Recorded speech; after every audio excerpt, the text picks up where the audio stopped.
Ok, en esta segunda clase de psicología de alto rendimiento, vamos ahora a hablar del entorno del deportista. Vamos a abordar cuáles son las funciones de todas las personas que están a su alrededor, que si bien en algunos deportes vamos a encontrar que son bastantes, en algunos nos vamos a encontrar que es una persona adquiriendo toda la responsabilidad, etcétera, etcétera. Entonces, vamos a empezar con todo el equipo de apoyo que tiene un deportista de alto rendimiento, o bueno, se esperaría que lo tuviese, porque muchas veces, recordemos de la clase pasada, les mencionaba que muchos deportistas no tienen la oportunidad, dado pues, los contratos. O sea, muchos deportistas de alto rendimiento no ganan la millonada que uno cree que gana, como lo pueden ser los futbolistas, ¿no? Entonces, ¿qué equipo de apoyo vamos a encontrar aquí? Okay.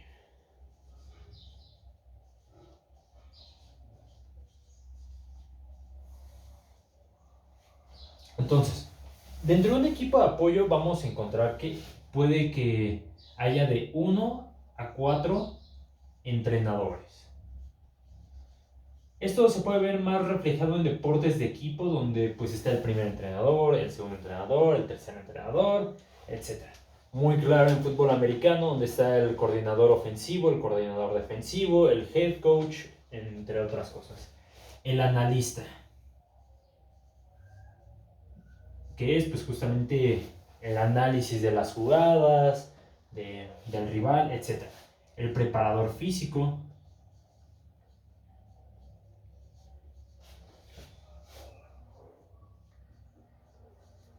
el fisioterapeuta, el masajista. Muchas veces el fisio hace la labor de masajista, dado sus conocimientos. El médico, el utillero o utilero, el nutriólogo y el psicólogo hasta el último, porque es el último que se contempla en todos lados. Ok, entonces como pueden ver hay muchas figuras que van a estar alrededor del deportista y dentro de estas puede haber más o menos. ¿Qué es lo importante? Que establecer límites para cada una de estas personas. Es decir, el psicólogo no puede hacer recomendaciones de nutrición a menos que ya se haya hablado previamente de qué sí recomendaciones se pueden hacer al deportista en dado caso pues de que se vaya a tener alguna charla, ¿no? En qué aspectos de la nutrición se tienen que hacer énfasis. Nuevamente pues también el fisio con el masajista, el fisio con el médico, etcétera, etcétera, etcétera. Siempre hay que tener algo muy claro y es establecer los límites. ¿Y por qué hay que establecer límites para todas estas personas? Como bien les decía, todos tienen sus opiniones, sus puntos de vista, pero ¿qué es lo que pasa? Son muchos puntos de vista. Entonces, para no saturar al deportista, al entrenador de, pues de tanta información, porque además un deportista no quiere saber de todas estas cosas, solamente quiere ir y rendir en el deporte. Entonces justamente hay que establecer un punto de vista que sea corta la información y también para que no se solapen las funciones.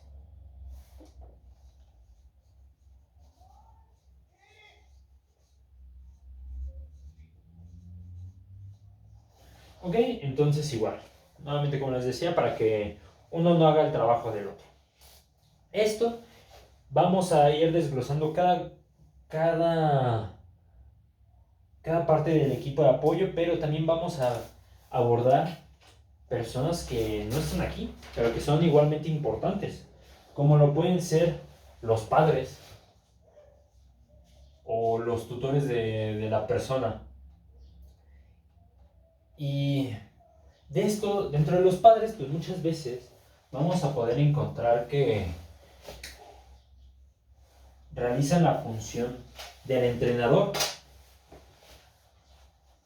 Hay una película de Will Smith que acaba de salir que él hace el rol del entrenador a temprana edad, pero después tienen que ir con un entrenador ya más profesional para que se preparen. Entonces, también puede ser el representante. No me acuerdo qué función tiene el padre de Messi con Messi, pero hace poco se metieron en problemas legales porque no estuvieron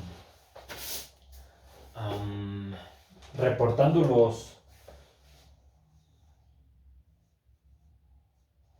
los impuestos que debían. Estoy buscando mi borrador que no lo encuentro. Estaba por aquí. Muchas veces también es el chofer, los mismos padres. Esto lo vemos muy reflejado en deporte de base, donde pues es el papá, la mamá quien acompaña al hijo a dejarlo justamente al entrenamiento, ¿no? Otras veces es el manager quien le busca competencias, contratos. Y bueno, también muchas veces los padres son jóvenes, o sea, que son inexperimentados en esta función del rol del padre. Entonces, como pueden ver, también los padres tienen bastantes funciones. Pero ¿qué es lo que pasa? Nuevamente, hay que establecer límites con los padres, porque muchas veces esto se puede ver muy reflejado en competencias de fútbol, donde cuando un padre lleva a su hijo y está viendo el partido y ve que le hacen una falta y claramente se calienta el padre de, oye, ¿cómo no le están marcando una falta al agresor de mi hijo? Sobre todo en deportes de contacto, de lucha sobre todo, es muy complicado que un padre vaya a la competencia dado, pues le duele al padre ver a que su hijo está siendo golpeado. Entonces, justamente hay que tener mucho cuidado porque también puede llegar a ser un generador de conflicto, disminuidor de confianza y pues claramente el deportista puede abandonar el deporte dada la figura de autoridad de los padres, ¿no? ¿Y qué es lo que pasa? Ya en élite, en profesional, ya empiezan a soltar la rienda. Ya dicen, no, pues ya llegó a lejos, ya no puedo intervenir tanto. Aquí está el borrador.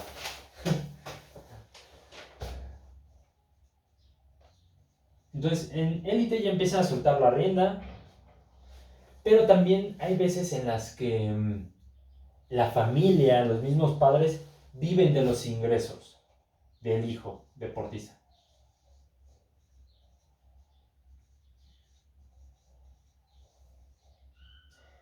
Entonces, por un lado, está el apoyo de ellos hacia el deportista y también está la presión de que tiene que el deportista pues tener un determinado ingreso económico para brindarle el apoyo a sus padres. Entonces, como pueden ver, pues un deportista tal vez no la tenga tan fácil. Si de él dependen pues su familia, imagínense. Ahora hablemos de los directivos y los gestores, representantes.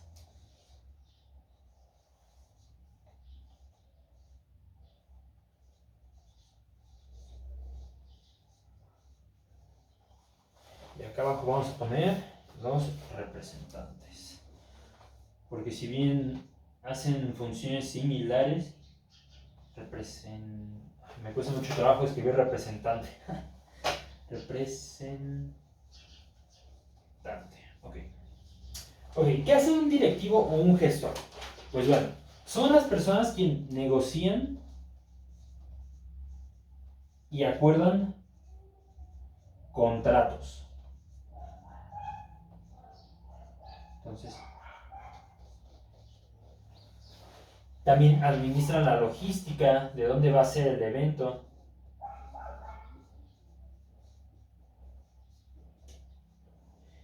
Y también en otros tipos de deportes se encargan de los fichajes. Y así como pues, se encargan de los fichajes, de decisiones importantes y despidos. ¿Ok? Nuevamente pueden ver cómo tal vez haya algunas funciones que las ocupe alguna de las otras figuras. Lo pueden ser los padres en algún momento de que negocian y acuerdan los contratos. Y así.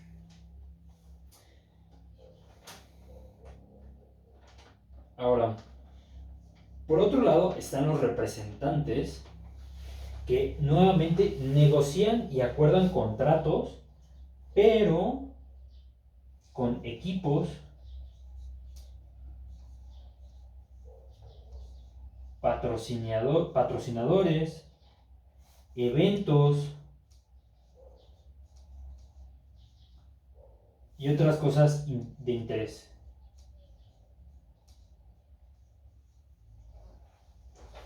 Ahora, si bien negocian y acuerdan los contratos, hay que tener algo muy en cuenta con los representantes, con su trabajo, que es justamente en esta negociación la duración del contrato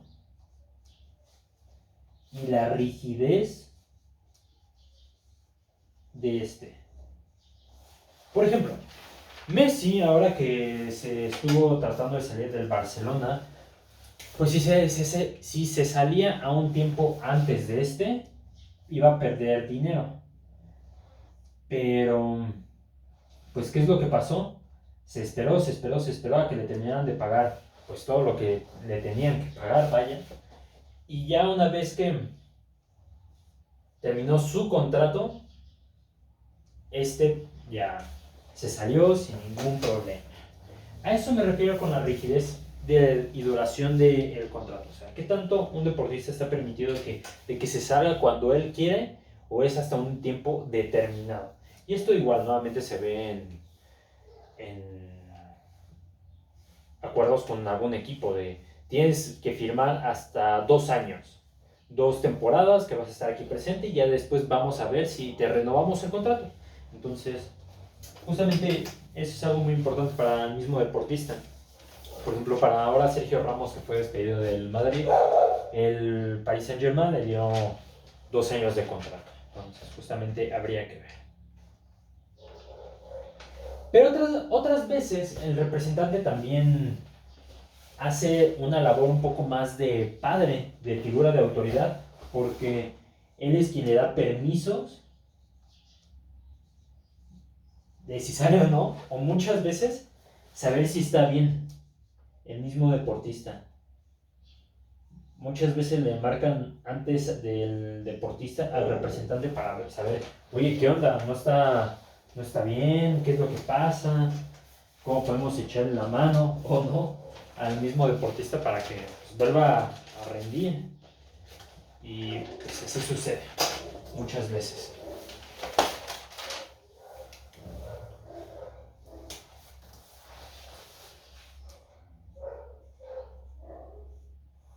Entonces, ¿se dan cuenta cómo muchas de estas funciones al inicio las ocupan los padres? Por ejemplo, pues la negociación y acuerdo de contrato con una academia deportiva pues lo hace el padre.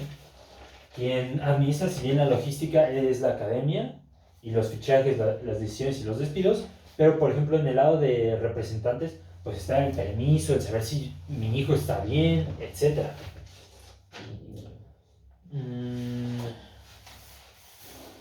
Ahora vamos a hablar de los compañeros, que es justamente una parte bastante importante para el mismo deportista.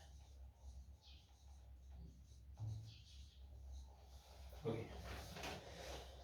Seguramente muchos de nosotros hemos escuchado el que pues mis compañeros a veces no me caen muy bien, pero pues los respeto, o son amigos increíbles, o no me cae bien y lo trato muy mal. Entonces, pues justamente recae en esta parte de los compañeros. Siempre hay que procurar que haya un trato cordial entre ellos. Siempre. Y les voy a explicar por qué.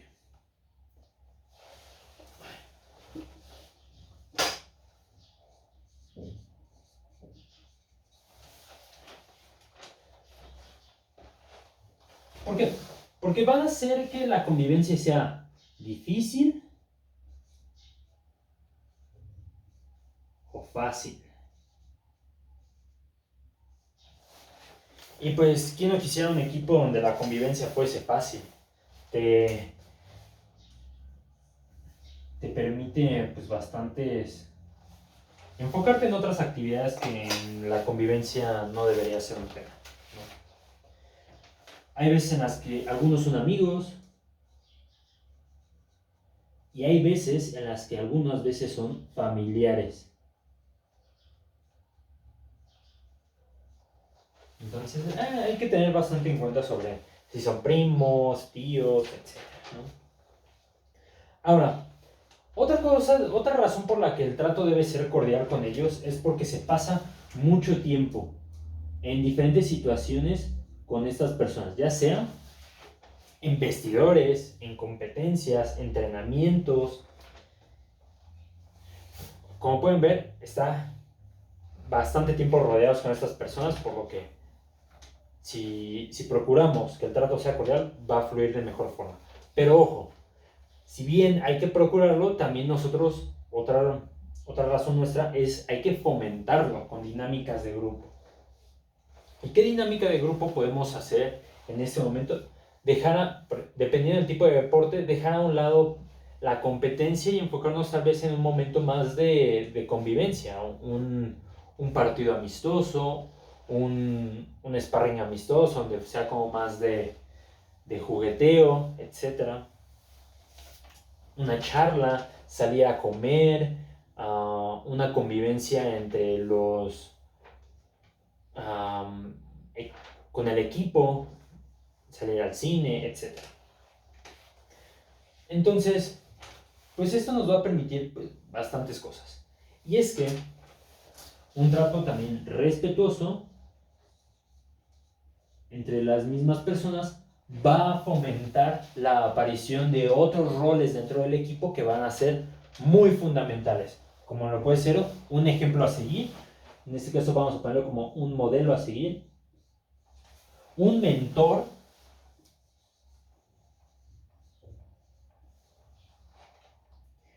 una persona de apoyo en momentos estresantes, tensos. Y todas estas personas nos van a ayudar a adaptarnos a la adversidad. Entonces, como pueden ver,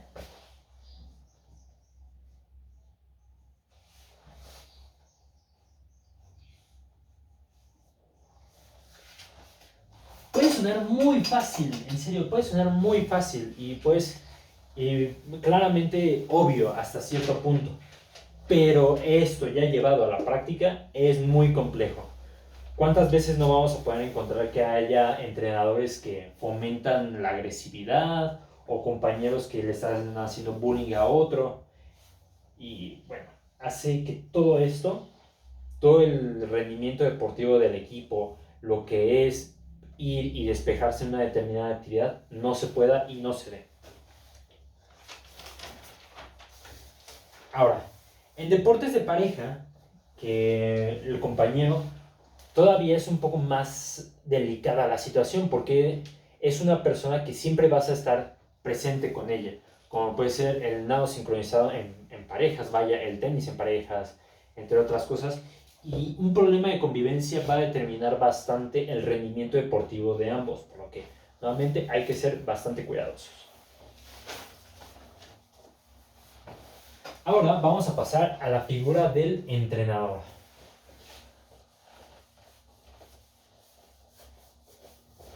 Bueno, primero que nada, a ver si así se ve para tomar una fotografía y ya después vamos a ir recorriendo a la figura más importante para el deportista.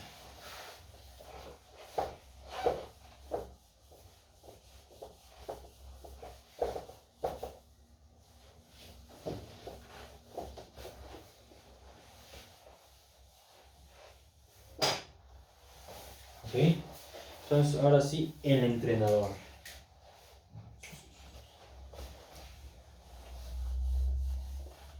Que nuevamente también es parte del entorno del deportista.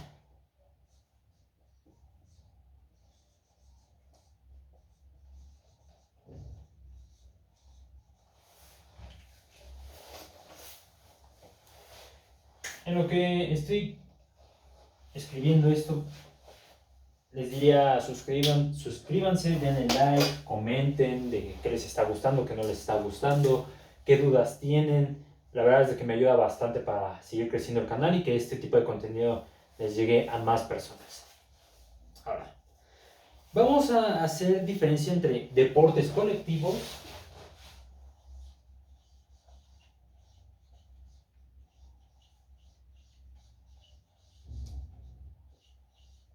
y deportes individuales.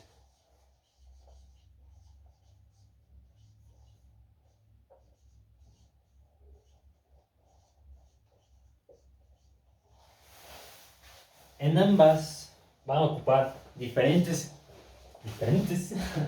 diferentes roles, funciones y actividades. Entonces, empezamos por la del equipo. Ok, entonces, debe estar en un club, academia o, vaya, como bien lo dice, en un equipo. Pero en este caso lo voy a simplificar como en un club. Ahora, un entrenador es contratado. Es muy importante que establecer esto. Es contratado. Y más adelante se van a dar cuenta del por qué.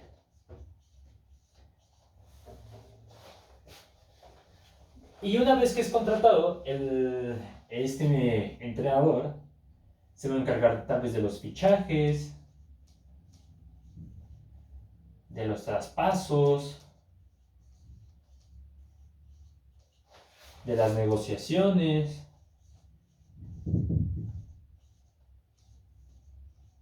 de decisiones importantes.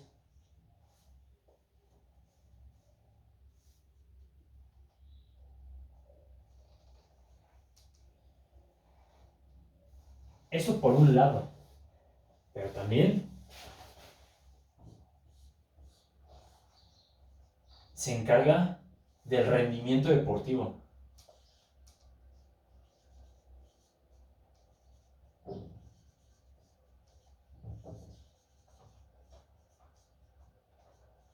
No sé si se pueden dar cuenta, tiene dos actividades diferentes pero complementarias. Entonces, en el rendimiento deportivo pues vamos a encontrar las posiciones, el tiempo que se va a entrenar, quiénes van a ocupar las posiciones, la táctica de juego, la preparación, entre otras cosas. Entonces, si se pueden dar cuenta, un entrenador no la tiene tan fácil. Sumándole que pues, tiene que cuidar la convivencia dentro del equipo, imagínense. O sea, tiene esto y más todavía. Y bueno, la influencia de este en el club va a estar determinado por diferentes situaciones. Su capacidad para la toma de decisiones.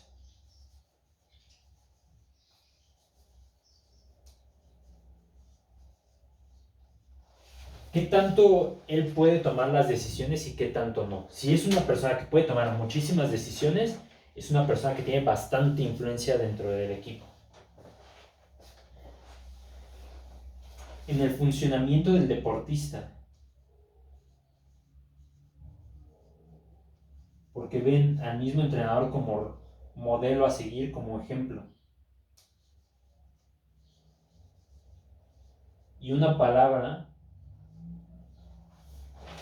buena o mala, puede desplegar en cascada una serie de consecuencias mentales, emocionales, conductuales en el deportista. Y bueno, cuando justamente esta persona tiene resultados,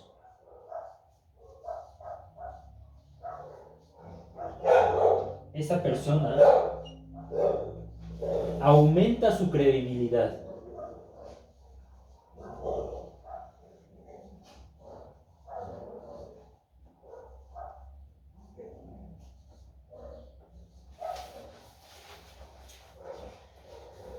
Y bueno, cuando alguien es muy creíble, esta persona se puede concentrar en lo suyo. ¿Y qué es en lo suyo? Pues vamos a encontrar, ya resumiendo todo esto que les mencionaba, pues su desgaste, su liderazgo,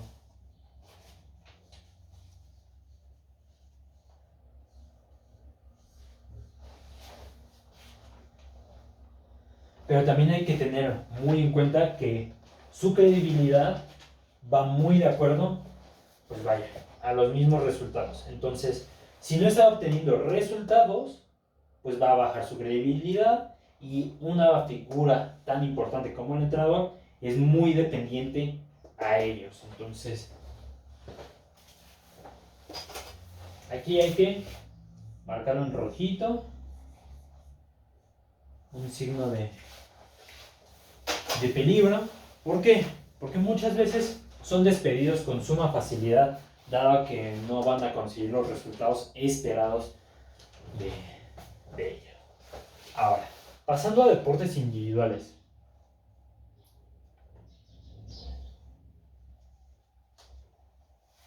Aquí vamos a encontrar diferentes online, o que sean un poco más separados al deportista que en otros deportes, u otras veces el entrenador es contratado por el deportista. Entonces, hace un momento les comentaba que es el club quien contrata al entrenador. En este caso es el deportista quien contrata al entrenador. ¿Y ustedes cómo creen que va a afectar esto a su relación? Pues ahora, en lugar de ser él quien mande, va a ser el deportista quien mande. Y eso condiciona bastante su relación. Bueno, no puedo, en lugar de ser el verdugo, él es el quien lo pueden decapitar. También allá, pero aquí es más complicada la situación. Entonces, hablemos del online. Tiene la responsabilidad de enviar y seguir las pautas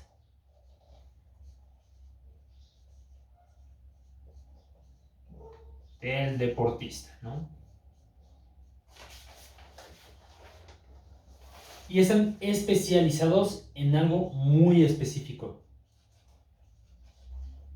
Por ejemplo, lo pueden ver como un poco más claro en psicólogos del deporte. ¿Por qué? Porque tal vez muchas veces no haya un psicólogo deportivo en mi localidad. Entonces, pues voy a tener que echarle una llamada, un WhatsApp a un psicólogo deportivo que esté en otro estado, en otra provincia, y ya ponerme ahí en contacto. Entonces, en este caso, en el online, envías y sigues las pautas del deportista. De otra forma, de una forma más mental, pero eso es lo que... Ahora, también hay veces en las que el entrenador, en este caso, es más autoritario. Y esto depende mucho del deporte.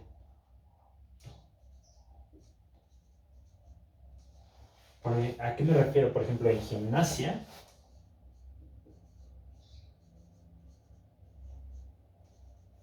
y natación, pues es el entrenador de mano dura, sobre todo en gimnasia.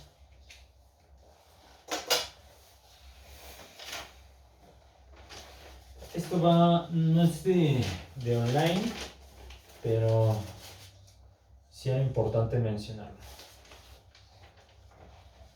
Por ejemplo, en deportes de contacto se ve un poco menos el autoritarismo del entrenador. Por ejemplo, hay veces en las que un entrenador que está aquí en un estado no puede viajar con el peleador al estado donde tiene que ir o al país donde tiene que ir. Entonces, ¿qué es lo que sucede? Se hace una red de entrenadores donde, ok, oye, va a ir mi deportista a tal lado, le puedes echar una mano, puedes entrenarlo mientras está allá, yo te mando las pautas y tú dale seguimiento. Ah, claro que sí, y no solamente ese entrenador funge durante el entrenamiento, sino como esquina en la competencia presente.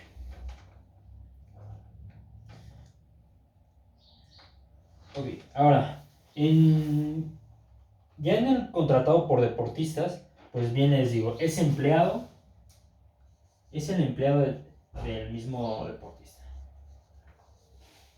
Le rinde cuentas al deportista. Entonces, pues justamente tiene que ver su condición de contrato,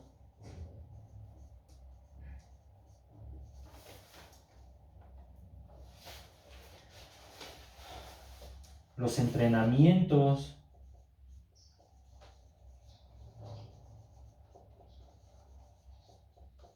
entre otras cosas.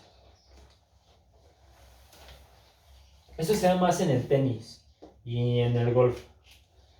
Ahí justamente ya el deportista solamente pide que les den unas cuantas pautas, pero él ya sabe la técnica.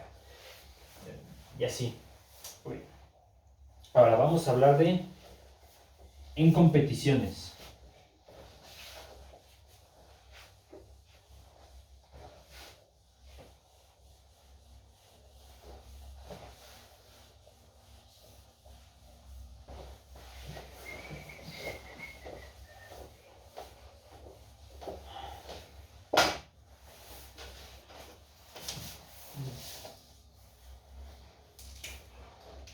Hay que entender que muchas veces el mismo entrenador compagina su profesión con la del entrenador.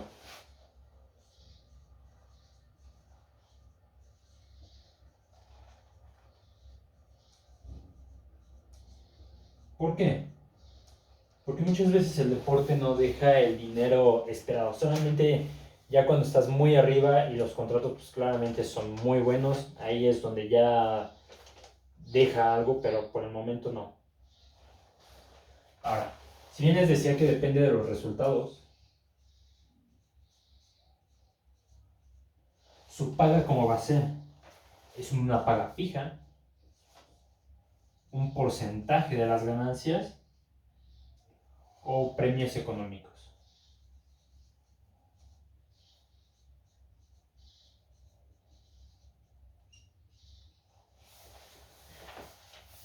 Hay que tenerlo bastante en cuenta porque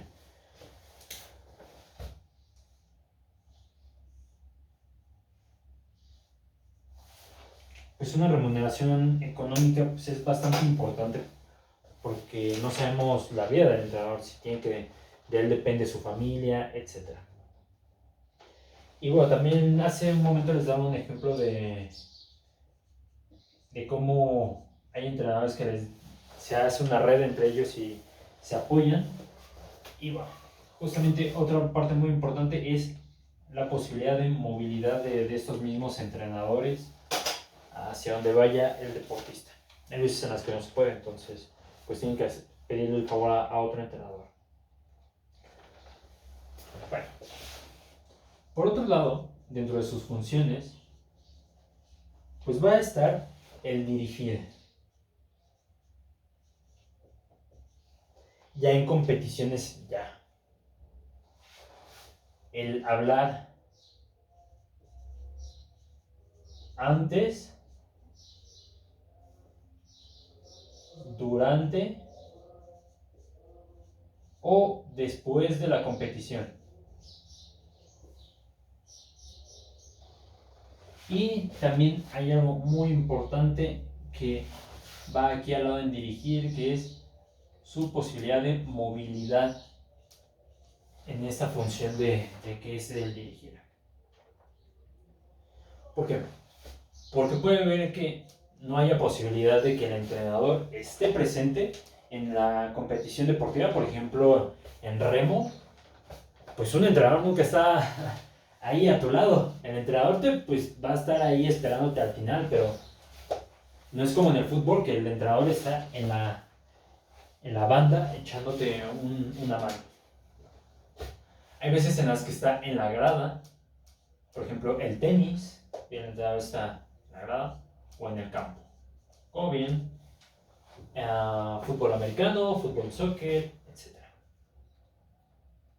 Ahora, en el dirigir, pues vamos a encontrar que dentro de sus funciones está el dar instrucciones,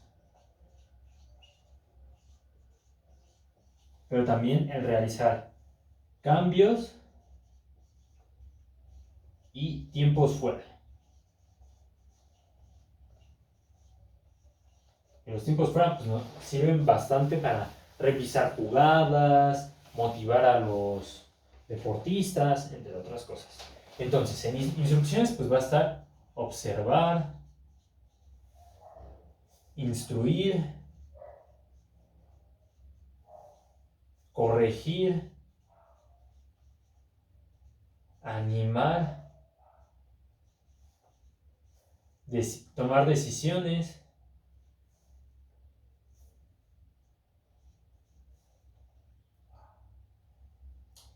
en cambios, pues claramente hacer la sustitución de algún jugador que a lo mejor se lesiona, a lo mejor ya está cansado o simplemente vamos a cambiar su rendimiento deportivo. Y bueno, como bien les decía, en tiempos fuera, pues está el motivar, dar instrucciones específicas o detener el partido.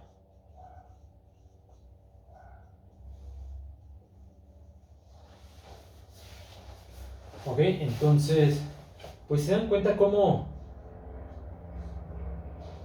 tiene muchas funciones que hacer el entrenador y nosotros pensaríamos, no, solamente tiene que dirigir al equipo y bla, bla. Vaya, tiene bastantes, no solamente durante los entrenamientos y antes de los entrenamientos, sino también en las competencias.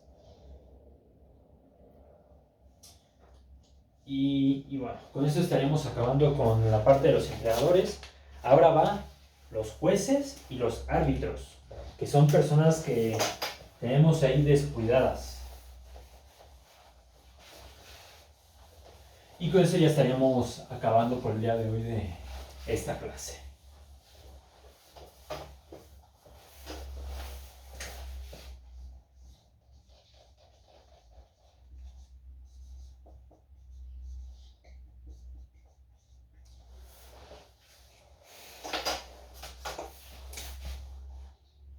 Muchas veces vemos en fútbol como un árbitro, sobre todo en barrio,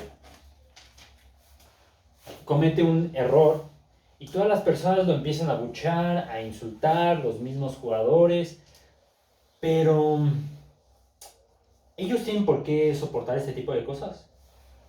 Claramente eso no, pero vamos a hablar todo esto un poco más adelante.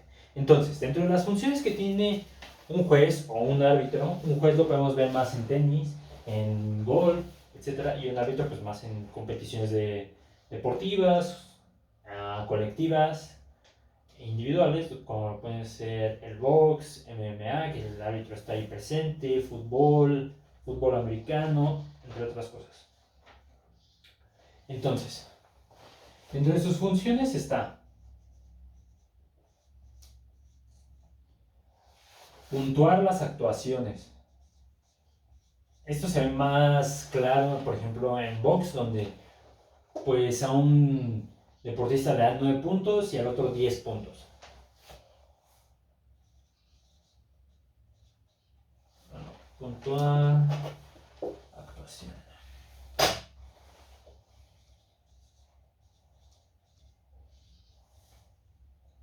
Y este puntuar de actuaciones pues deciden el resultado.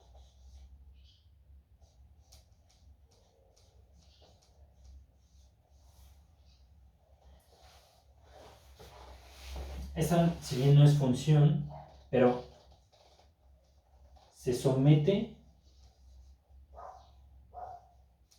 a la evaluación de todas las personas prácticamente. Y dentro de estas evaluaciones pues va a estar los supervisores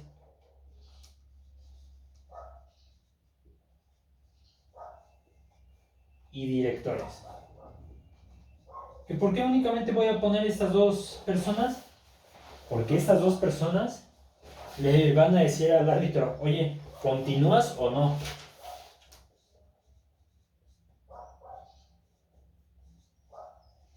También le va a decir, pues ¿sabes qué? Creo que ya estás preparado para ir a ascender de liga. Entonces, avances. Pero también le pueden decir, ¿sabes qué? Vas para abajo. Entonces, vas para una liga menor.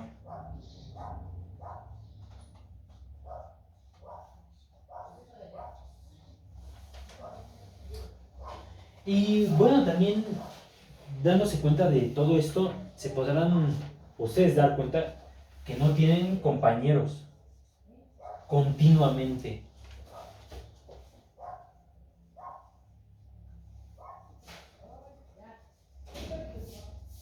¿A qué me refiero con esto? A que no tienen un equipo de arbitraje que todo el tiempo los esté acompañando, sino hay veces en las que llega a tal árbitro, con este árbitro vas a dictar el partido y ustedes arréglense. Pero no, muchas veces no tienen compañeros establecidos. ¿Y por qué es tan importante mencionar esto? Porque si bien un deportista, ya sea individual o colectivo, tiene a su entrenador, a sus compañeros para hablar las cosas, un árbitro no. Entonces, vaya, principalmente no tiene con quién desahogarse.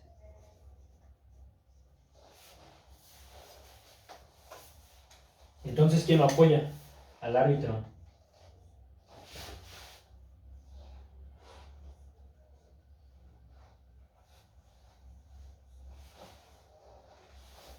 Entonces, es muy preocupante en su posición porque si todo el tiempo hay personas que lo están insultando y al final no tiene alguien con quien ponerse de apoyo, y si le causamos alguna enfermedad, tal vez no física, y si es enfermedad mental, ¿ustedes lo han pensado sobre estas consecuencias que pueden tener nuestro actuar?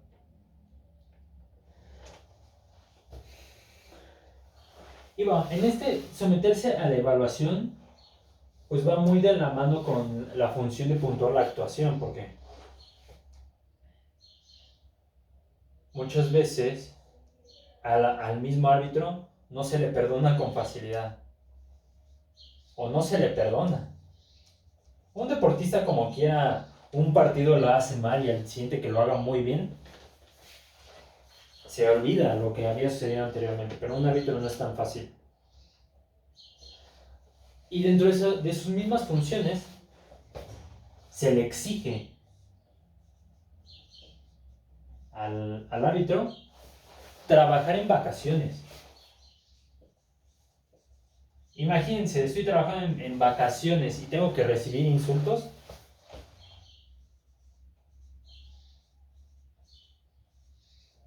¿Para qué? Pedir permisos.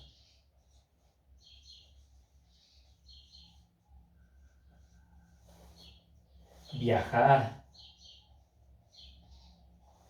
Y muchas veces no hay quien le pague al árbitro los viajes, son ellos quienes se pagan sus mismos viajes.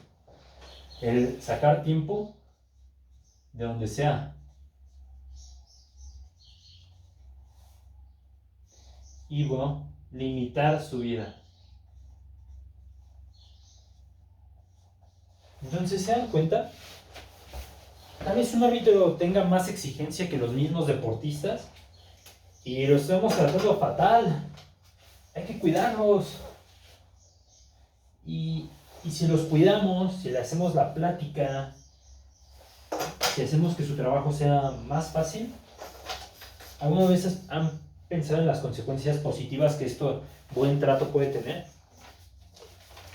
Les pueden regalar tiempos extra, les pueden echar la mano en alguna falta que a lo mejor no sea tan grave y haya sido grave, en varias cosas. Pero sobre todo, se están ganando la confianza de una persona. Eso sería todo. Esa fue la segunda clase de psicología de alto rendimiento. Estuvimos abordando un poco más sobre el entorno del deportista, sobre todo las figuras en torno al deporte. Después vamos a ver qué situaciones, qué factores individuales y situacionales. Creo que lo vimos en la clase pasada de psicología de las lesiones. Un montón de factores que están involucrados en el deportista. No tan claro como los roles de las personas, pero bueno, espero les haya gustado. Nuevamente les digo, apóyenme, comenten, dudas, qué cosas les gusta, qué cosas no les gusta, qué cosas les gustan, qué cosas no les gustan, compartir, etcétera, porque me apoyan muchísimo. Y sobre todo, pues este contenido un poco más profesional que muchas veces otras personas no tienen acceso, van a poder tener acceso. ¿Ok? Muchas gracias, que tengan un buen día y nos vemos pronto. Hasta la siguiente clase. Adiós.